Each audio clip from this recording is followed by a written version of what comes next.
We are Team Chester. Our initial strategy was to maintain the highest market share for both high-tech and low-tech products by continual revisions in order to keep them in the optimal position. For rounds 1 through 8, we rated ourselves a score of 8 out of 10 because we thoughtfully revised each product at the optimal timing. In the coming years, we will continue to modify our products to keep at the forefront of the industry.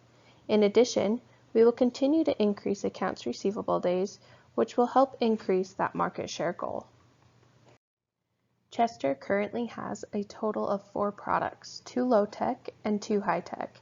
In the future, we hope to add a few more to the mix.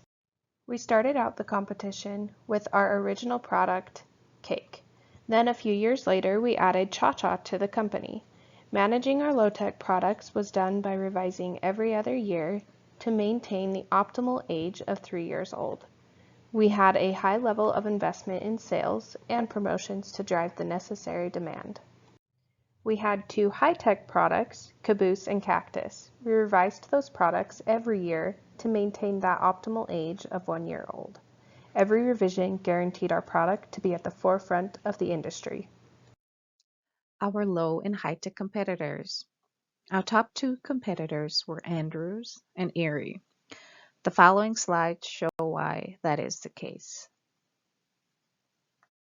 In our market share competition slide, it shows that we were always consistent in maintaining the highest market share throughout most rounds and staying in the lead compared to our competitors, Andrews and Erin.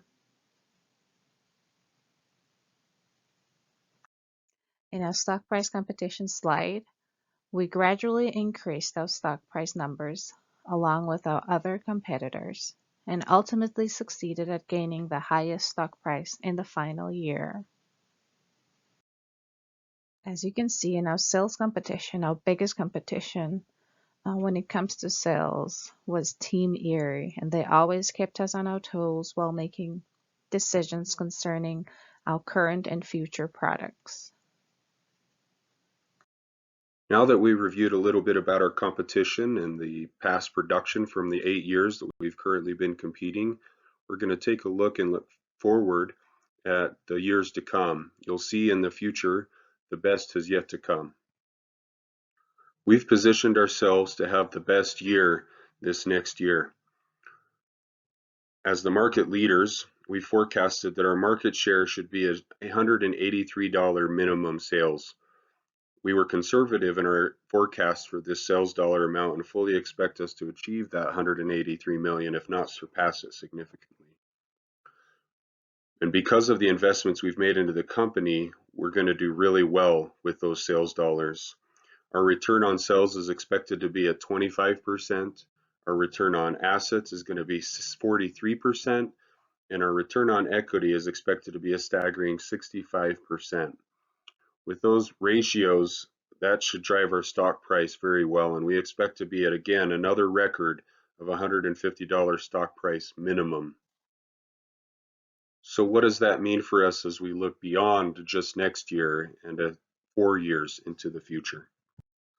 I'm here to tell you that what you can expect is additional investment into the company. We've asked our R&D department to come up with 2 new products. After careful assessment of each of the market segments, we've decided that each of these segments deserves 1 new product of their own. Our high-tech market, we know, is growing at a much faster rate. In fact, within the next 4 years, we expect the demand of the high-tech market to pass the current demand of the low-tech market.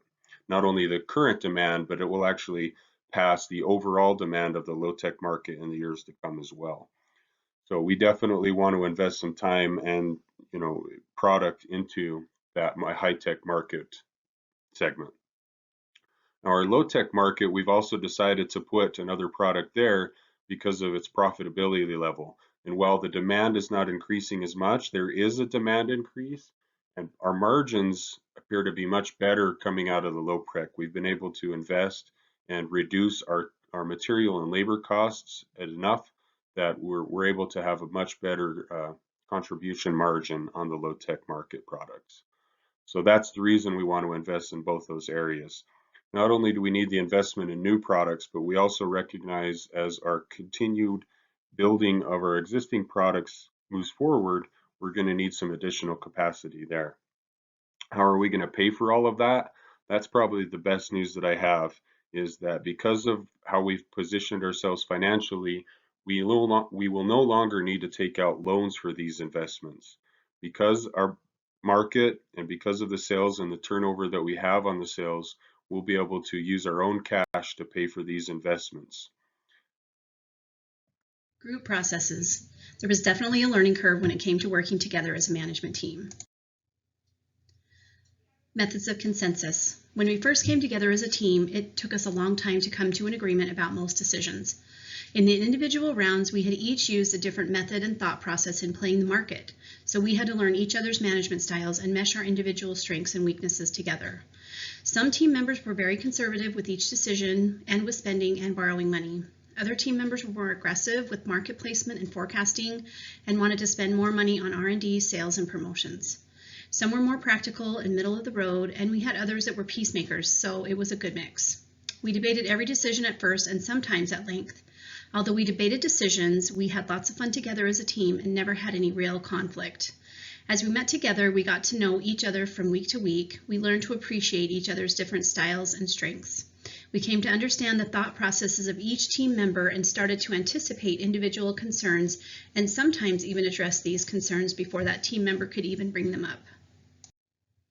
Critical incidents. One critical incident that we had as a company was an emergency loan in the practice rounds. We were too aggressive with our forecasting and manufactured too much inventory, which hurt us that round and took a couple of rounds to recover. Through that experience, we learned to be more aware of our financials, the foundation fast track numbers, and study them more in depth. We learned to be more conservative and use trends and hard evidence in forecasting and making other decisions. We learned that there is only so much market share for one company when you're in the presence of so many other strong companies fighting for the same market share. Conclusion. By the end of this 8 years, we've become a strong, cohesive team here at Chester. We've learned to trust each other and have found a great balance together. We have learned to be more conservative with manufacturing, more aggressive with promoting our products, and have learned to watch the market and our competitors closely. We have also learned to lean on everyone's individual strengths and have found success as a company because of this. We look forward to many more years of success as a company and together as an executive team here at Chester.